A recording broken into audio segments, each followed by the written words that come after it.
Epístola a los Hebreos, capítulo 4. Creo que vamos subiendo de un nivel profundo en esta epístola a los Hebreos. Seguimos con la temática del reposo, entrar en el reposo. Temamos, dice el autor de los Hebreos, haciendo referencia a colocar a Jesús en el puesto ideal de supremacía, de preeminencia. Ya hemos visto cómo el autor de los Hebreos coloca un mensaje central: Jesucristo superior a los profetas, superior a los ángeles, superior a Moisés,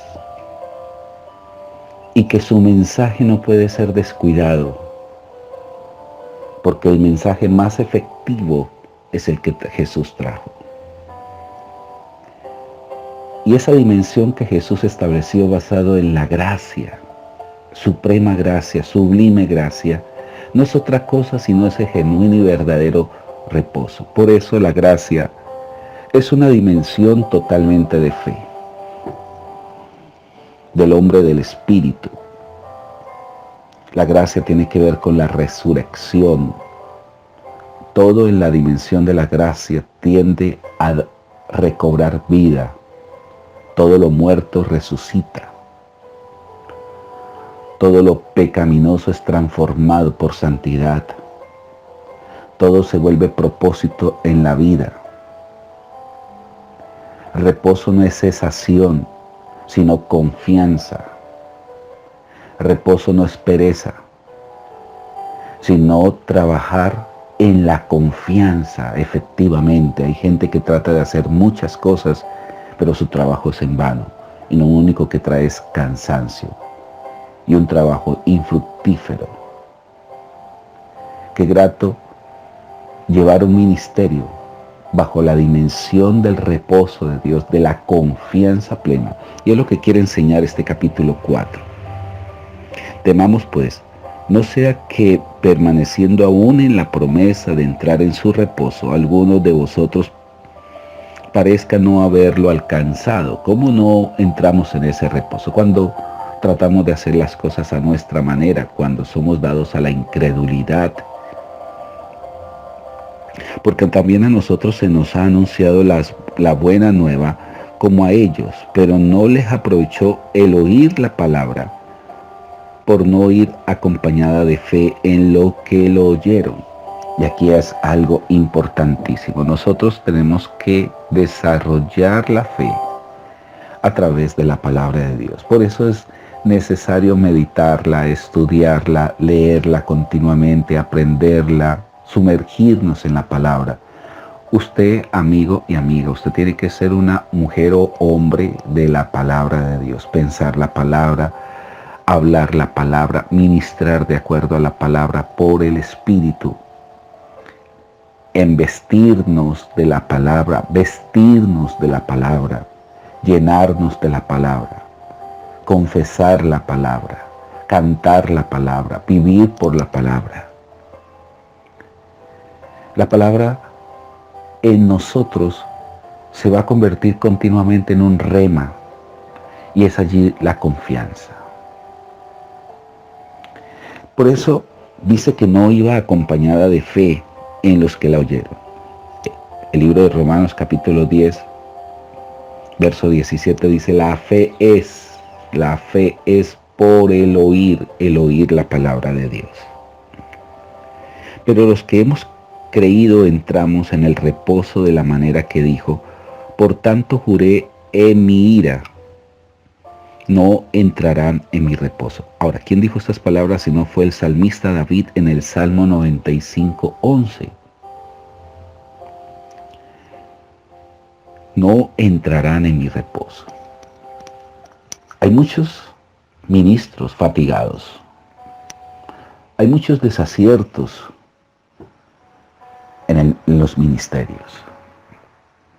Cantidades de pastores se han quitado la vida por sentirse frustrados. Muchos han terminado en psiquiátricos. Muchos han muerto por ataques cardíacos. Se les ha alterado el sistema nervioso. Se han echado el ministerio a pecho, tratando de hacer la obra de acuerdo a su humanidad. Pero cuando nosotros entramos en la dimensión del reposo de Dios, de la confianza absoluta, tenemos que ser muy sensibles, tenemos que ser hombres del Espíritu, esa intimidad con el Espíritu Santo. ¿Por qué? Porque Jesús ya trazó un propósito de éxito. Él es el autor y consumador. Por esa razón, hoy en día, el reposo no consiste en un día. ¿Qué tan bajo nosotros ponernos a pelear por un día si se guarda o no se guarda, sabiendo que el día de reposo en el Antiguo Testamento fue tomado como un rito más? Y todo lo que no tenga transformación y cambio es simplemente un rito. La vivencia cristiana no está basada en ritos, sino en eso, vivencias con el Espíritu Santo. Sigue diciendo, aunque la obra suya estaba acabada desde la fundación del mundo.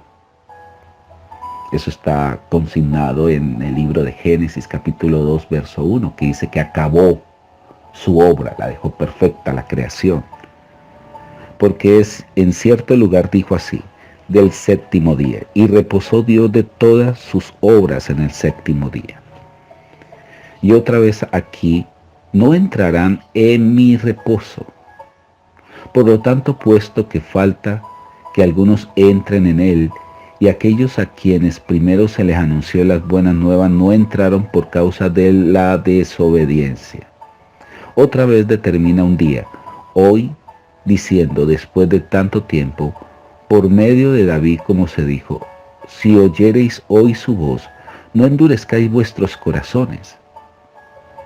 Porque si Josué les hubiera dado el reposo, no hablarían después de otro día. Por tanto, queda un reposo para el pueblo de Dios. Porque el que ha entrado en su reposo también ha reposado de sus obras, como Dios de las suyas. Procuramos pues entrar en aquel reposo, para que ninguno caiga en semejante ejemplo de desobediencia.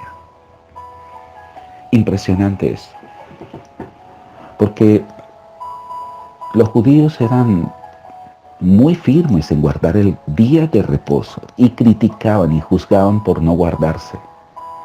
Pero aquí el autor está hablando que el reposo es una persona, es una dimensión basada en la gracia de Dios, que solamente ese reposo es Jesucristo y que Jesús viene a reemplazar ese día. Ese reposo está en Él. Nuestra seguridad de salvación es Él. Nuestro éxito rotundo es Él. Y eso es más que suficiente. Por tanto, queda un reposo para el pueblo de Dios. Porque el que ha entrado en su reposo también ha reposado de sus obras como Dios de las suyas.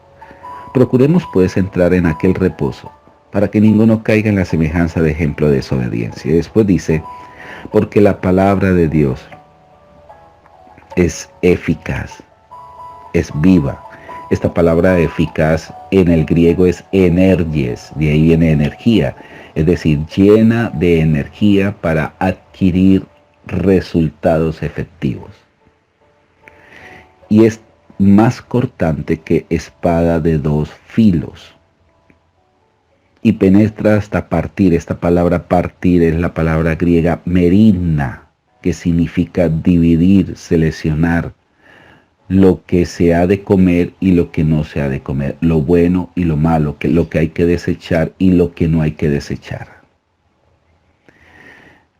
Penetra hasta partir el alma y el espíritu, es decir, que lo único que separa las cosas del alma y las cosas del espíritu es la palabra de Dios, y las coyunturas, los tuétanos, que es lo más profundo del cuerpo humano, y discierne los pensamientos y las intenciones del corazón. Y no hay cosa creada que no sea manifiesta en su presencia, antes bien, todas las cosas están desnudas y abiertas a los ojos de aquel a quien tenemos que dar cuentas.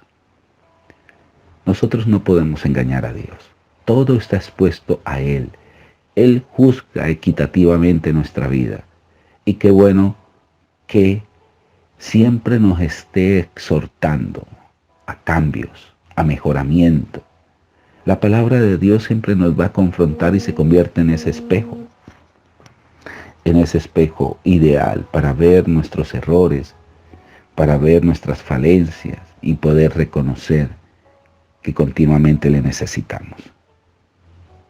Verso 14 dice, por tanto, teniendo un gran sumo sacerdote que traspasó los cielos, Jesús el Hijo de Dios, vamos a retener nuestra profesión. Bueno, en el original dice confesión.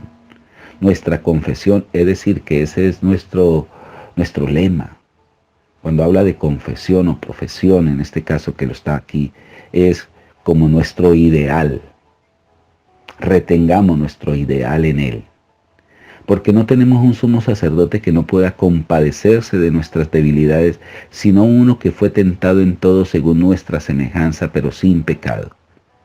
Acerquémonos pues confiadamente al trono de la gracia, y aquí realza esa hermosa gracia, para alcanzar misericordia y hallar gracia para el oportuno socorro. Ahora, ¿dónde usted ve la gracia de Dios dentro del tabernáculo? Porque cuando habla aquí, acerquémonos pues confiadamente al trono de gracia, está allí en ese arca del pacto, donde la tapa que tapaba el arca se le llamaba el propiciatorio, esa tapa que tenía 2 querubines de oro y que sus alas se juntaban y a la mitad había una taza, una redoma donde se vertía la sangre para el perdón de los pecados del pueblo. O sea, esa sangre se derramaba una vez al año.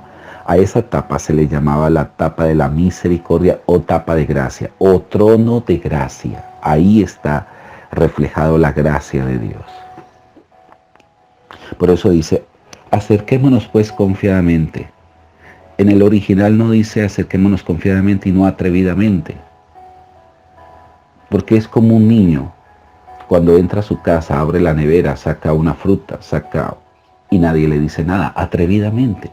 ¿Por qué? Porque nosotros somos hijos de Dios. Atrevidamente al trono de la gracia, para alcanzar misericordia y hallar gracia, siempre para el oportuno socorro. ¡Qué dimensión tan hermosa lo que hemos estudiado! Amigo y amiga, que tengan un excelente día y seguimos mañana con otro especial capítulo. Bendiciones.